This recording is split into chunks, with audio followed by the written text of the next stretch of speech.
Hey guys, Bicebump here, bringing you this Anduin Mythic Unholy Death Knight guide.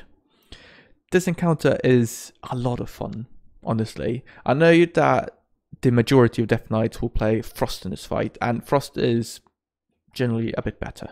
I must confess, it is a bit better. You have Blinding Sleet for some add CC, you have a lot of AoE damage, and you will generally end up high on the DPS. However, Unholy can still blast, and I will show you exactly how to do that. This is the current rank 2 mythic log, so I will do a lot of damage, let me tell you that. Now, playing an Unholy Death Knight in this fight, there is a ton of things you need to focus on in order to maximize your DPS. Most importantly, this is going to be in the intermission phase. That's what really makes or breaks if you're going to do a ton of damage or not so much. And I'm going to talk extensively how to set that up properly. For the build, I'm going to run Frenzied Monstrosity as our legendary, and for the talents, I'm going to use the normal ones and then just Clawing Shadows in the first row. All the serve also works nicely. There's not much of a difference between the two, I believe. For the Soulbind, it's Marilith as always. We want to single target priority, and that's how we get it, yeah. Anyway, let's just jump straight into it. The first thing you'll notice here is that I use my IQD like 3 seconds before full, and that's because I want it ready for the first intermission phase. It starts at like 2 minutes 57 or something like that, which means that if you use IQD on pool, you won't have it up for when you need it later on. So use that a couple seconds before pool. Furthermore, we're going to use our Blight DT Apoc Convert star, but nothing else. We're going to save Abomination Limb because we need that in the Kingsmore phase to help grip up the adds. You can see we're running double Death Knight tank here, which helps a lot with gripping them up, but it's still useful for me as a DPS Death Knight to help. It makes it far easier for everyone to kill the adds quickly.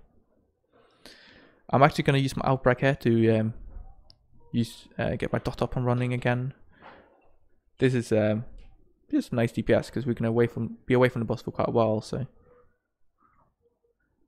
good damage. Anyway, when it comes to gripping here, it depends very much on how your Blood DK moves, right? You need to accommodate his movement to maximize how quickly you can grip up the adds. Like if I run in the wrong direction and grip the add to the wrong spot, we're not going to be able to grip them up. So I get one of the edge side adds, grip that towards the middle, walk into the adds and use Abomination Limb to help them group them up. And that's just going to get blasted down and die in a matter of seconds. I think we're very quick when it comes to killing those. Alright, not much else happens in this phase. So the next group is going to go down. I'm going to do some damage to the adds, but not too much. It is all a matter of you know, managing your DPS so you don't get them out too early. That's very important. The timing is going to be such that you can use, I can use my Abomination Limb on the adds when they spawn. I use my cooldowns, but then I'm going to walk away from them. And I'm going to use Epidemic a little bit here to deal some added damage, but when the raid leader calls for stop DPS or start DPS, I'm going to manage my damage so I can, you know, I use my Death Call now for single target because the adds are dropping quite low. I don't want to pad and kill them early, right? When we do want to kill them, I'm going to use my Deafening K, and then I'm going to use some Clawing Shadows cleave here from a distance.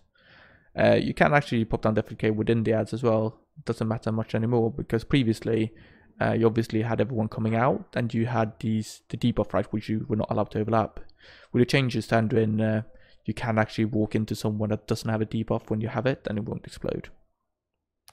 Alright, so now we are just preparing ourselves for the intermission phase. So what's going to happen here is we're going to use Army, all our cooldowns, we're going to spawn our Gavel Ghoul, our Gavel Ad, and Soul Reaper that one, and then we're going to continuously Soul Reaper the small adds. So, Double Fester, we're going to use our all our cooldowns here, Apoc, Limb, Dark Transformation. We're going to Soul Reaper another ad, and we're going to spam Epidemic, spam Epidemic, spam Epidemic, right? Epidemic here will deal the absolute majority of damage. I keep using Soul Reaper on the ads here, make sure I have my 4-piece buff up and running, and we're just dealing an insane amount of damage.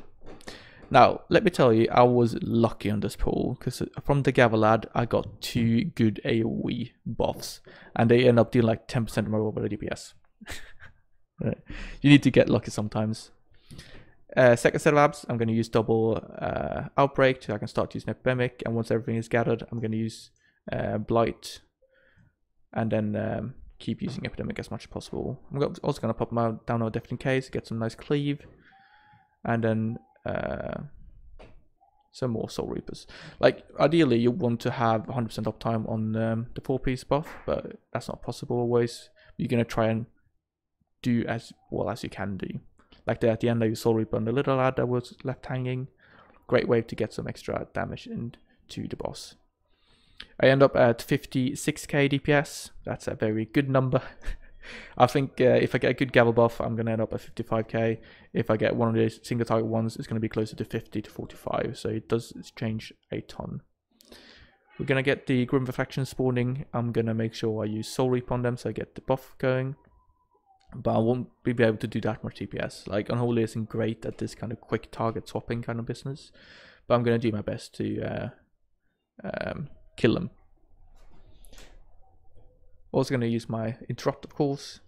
We have a set interrupt rotation, but it's always a good idea to be ready if someone misses it, that you can pick it up. We're going to hit our second Kingspawn phase. There's actually a nice portal into that. Dot up the Anduin to get some extra damage, and then we're going to do the same business here, where we grip in the ads, use Abomination Limb, pop our cooldowns, and just kill everything as quickly as possible. One note there, we're actually running a Death's Reach. This is very useful, very useful to get that extra grip range. It means that that first ad you grip in is going to be a much better occasion. There we go, we'll deal with that very quickly. And then we are continuing this second phase. I got my Fleshcraft up and running. I want to use that so I get my mastery buff from Marilith. And then we're just gonna walk around and kill all the Grim Reflections here.